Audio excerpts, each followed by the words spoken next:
కాజల్ ఇప్పుడు బాలీవుడ్ ని ఫాలో అవుతోంది. మొన్నటి వరకు నయనతారనే ఫాలో అయిందన్నారు. కానీ ఇప్పుడు లెక్క మార్చింది.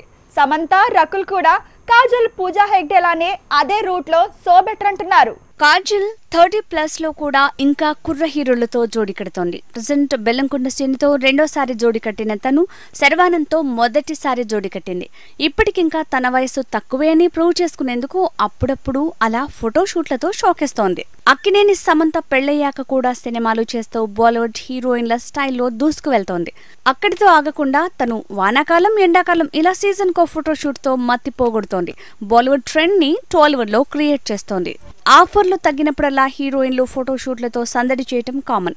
అయితే పూజా హెగ్డే మాత్రం మహేష్, ప్రభాస్, ఎన్టీఆర్ ఇలా చేతిలో ఇన్ని ఆఫర్లున్నా అందాలు ఆరబోస్తూనే బాలీవుడ్ ఛాన్స్లు, కోలీవుడ్ ఆఫర్లు కూడా పట్టేస్తోంది.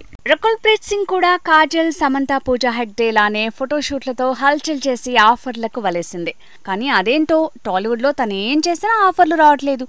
కేవలం తమిళ్లో 2 సినిమాలు, హిందీలో 3 సినిమాలు చేస్తూ బిజీ అయిందే తప్ప తెలుగులో చేతికి చిక్కిన వెంకీ మామ మూవీ ఆఫర్ని కూడా మిస్ అయింది అంటున్నారు.